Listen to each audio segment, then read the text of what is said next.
Okay, अगर तुम्हें 5 mistakes को करना बंद कर देते हो देन तुम्हारा हेडशॉट प्रॉपरली हर किसी गन से लगेगा, वो चाहे वन टैप हेडशॉट हो या फिर ड्रैग हेडशॉट। और तुम्हारा हेडशॉट को लेकर जो भी दिक्कत होता है जैसे कि शॉटगन से सिर्फ बॉडी शॉट लगना, यूएमपी MP40 जैसी गन से ओनली रेड नंबर हेडशॉट ना लगना, सारा कुछ आपका सही हो जाएगा अगर आप इन 5 मिस्टेक्स को सही से समझकर ठीक कर लेते हो तो। सो इसीलिए वीडियो को बिना स्किप किए लास्ट तक देख लो। So welcome back again guys, मैं हूं स्ट्रोम शक्ति एंड और एक धमाकेदार वीडियो में आपका स्वागत है। तो फिर चलो देखते हैं आपका हेडशॉट ना लगने के पीछे पहला यानी फर्स्ट मिस्टेक क्या है। हमारा जो पहला मिस्टेक है जिसको बहुत सारे बंदे करते हैं, मैं भी इवन करता था, एंड वो है wrong fire button size and placement. पहले एक बात ध्यान से समझो, अगर आपका हेडशॉट के रिलेटेड सारा सेटिंग सही है, लाइक आपका सेंसिटिविटी सही है, एमिंग भी सही है, एंड तब भी अगर आपका हेडशॉट नहीं लग रहा है देन तुरंत ही समझ जाना मेरे भाई आपका फायर बटन का साइज में गड़बड़ी है या फिर आपका फायर बटन का प्लेसमेंट में गड़बड़ी है। तो फिर स्ट्रोम शक्ति तू ही बता देना, परफेक्ट हेडशॉट मारने के लिए हमें अपना फायर बटन साइज कितना रखना है जिसके मदद से हम टपा टप करके एनिमी को हेडशॉट मार सके। सुनो, पहले तो आपका ये गलत फैमिली को दूर फेंको। आपका हेडशॉट फायर बटन को बड़ा करने से या फिर छोटा करने पर नहीं लगता है। यहाँ पर देखो, मेरा छोटा फायर बटन से भी हेडशॉट लग रहा है एंड बड़ा फायर बटन करने पर भी हेडशॉट लग रहा है। यहाँ पर दिक्कत फायर बटन साइज की नहीं है। आपका हेडशॉट लगेगा या फिर नहीं लगेगा वो डिपेंड होता है आपका फायर बटन के प्लेसमेंट के ऊपर, यानी आप किस जगह पर अपना फायर बटन को रखते हो, जो कि कुछ टाइम में मैं आपको दिखाकर समझा दूंगा। बट अभी बात करते हैं आपको अपना फायर बटन साइज को कितना रखना है।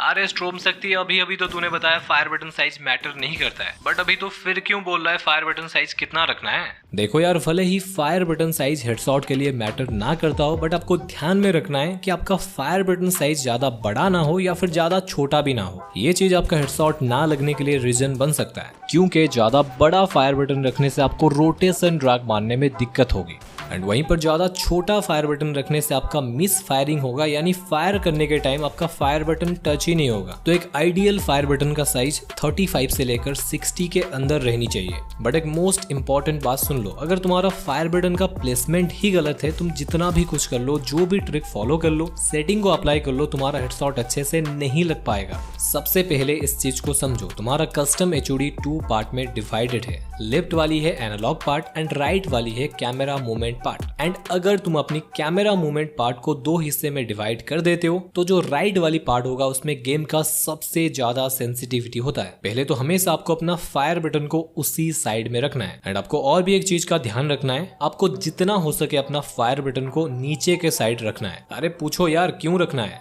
आपका फायर बटन जितना ऊपर रहेगा आपको ड्रैग करने के लिए उतना कम स्पेस मिलेगा। कम ड्रैग स्पेस होने की वजह से जब भी आप अपना फायर बटन को ड्रैग करोगे तो आपका ड्रैग ड्यूरेशन कम होगा, यानी आपका ड्रैग भाई हम तो शुरू होते ही खत्म हो गया यार। एंड वहीं पर अगर आप अपना फायर बटन को नीचे के साइड रखते हो देन आपको ड्रैग करने के लिए एक वाइड यानी लंबा स्पेस मिलेगा। इससे आपका ड्रैग का टाइम ड्यूरेशन बड़ा हो जाएगा। देन आप जब भी ड्रैग करोगे देन एनिमी के हेड के पास आपका एम ड्रैग होकर आसानी से जाएगा एंड आपका परफेक्ट हेडशॉट लगेगा। ओके, अभी देखते हैं हमारा सेकेंड एंड सबसे बड़ा हेडशॉट मिस्टेक को, जिसकी वजह से 90% बंदों का हेडशॉट नहीं लगता है। एंड उसको बताने से पहले आपको एक बात कहना चाहता हूँ, भाई लोग, मैं यूट्यूब छोड़ने वाला हूँ। आज से मैं वीडियो नहीं बनाऊंगा। नहीं, ये बिल्कुल भी मजाक नहीं है। आप में से 77% बंदे वीडियो देखते हो बट सब्सक्राइब एंड लाइक नहीं करते हो। छोड़ो यार, अगर आपका सपोर्ट नहीं मिलेगा तो मेरा भी मन नहीं करेगा अच्छा वीडियो बनाने के लिए। अगर आप मुझे थोड़ा सा भी पसंद करते हो देन इस वीडियो में 30K लाइक एंड 3000 कमेंट करके दिखाओ। तो चलो अभी बात करते हैं हमारा सेकेंड हेडशॉट मिस्टेक की, जो कि है same drag speed for short and long range. आप एक बड़ी गलती कर लेते हो जिसके वजह से आपका ज्यादातर टाइम हेडशॉट नहीं लगता है, एंड वो गलती है सेम ड्रैग स्पीड से ड्रैग करना। आपको शॉर्ट रेंज पर हेडशॉट मारने के लिए अपना फायर बटन को जोर से ड्रैग करना पड़ता है, तभी जाकर आपका शॉर्ट रेंज पर वन टैप हेडशॉट या फिर ड्रैग हेडशॉट लगता है। शॉर्ट रेंज पर आपका ड्रैग करने का स्पीड ज्यादा रहनी चाहिए, पर दिक्कत वो नहीं है। दिक्कत यह है कि अगर आप लॉन्ग रेंज पर भी उतनी स्पीड से ड्रैग करोगे जितना शॉर्ट रेंज पर करते हो देन आपका कभी भी अच्छे से हेडशॉट नहीं लग पाएगा। आपको ध्यान में रखना है, लॉन्ग रेंज के लिए आपका ड्रैग करने का स्पीड कम रहनी चाहिए एंड शॉर्ट रेंज के लिए ज्यादा रहनी चाहिए, तभी जाकर आपका एवरी सिचुएशन में हेडशॉट लग पाएगा। अभी देखते हैं हमारा 3 नंबर हेडशॉट मिस्टेक को, जो कि है analog movement with continuous firing. आपको कभी भी अपना फायर बटन को ड्रैग करने के टाइम एनालॉग बटन का यूज नहीं करना है। उससे आपका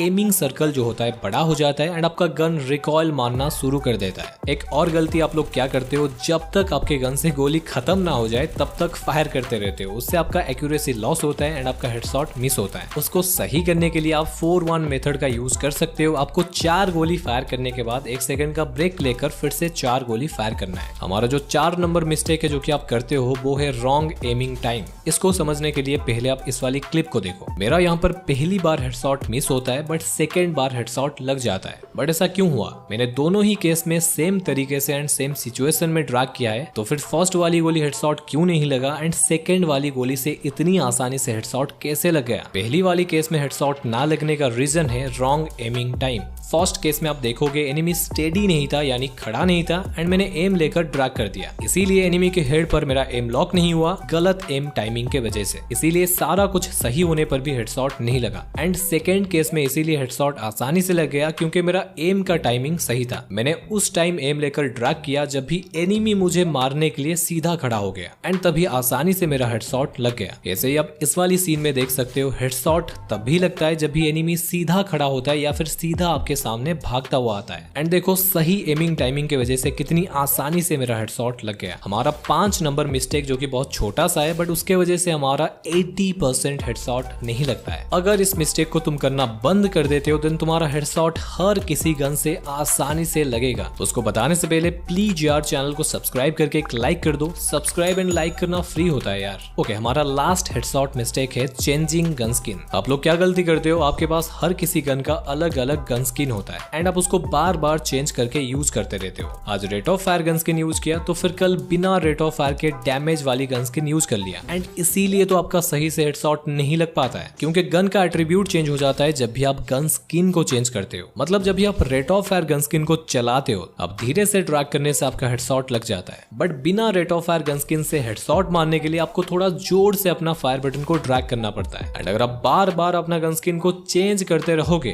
तो आपका हाथ सेट नहीं रहेगा, जिसकी वजह से आपका हेडशॉट भी सही से नहीं लगेगा। सो आज से ट्राई करो एक ही गन स्किन को यूज करके गेम खेलो एंड हो सके तो rate of fire gun skin को यूज करो, उससे ज्यादा हेडशॉट लगने का चांस रहता है। तो आज के लिए इतना ही गाइस। अगर आप अपडेट के बाद बेस्ट कैरेक्टर कॉम्बिनेशन करना चाहते हो तो लेफ्ट वाली वीडियो को देख लो, वरना राइट वाली वीडियो को देखने से आप स्नाइपर किंग बन जाओगे। तो देख लो यार।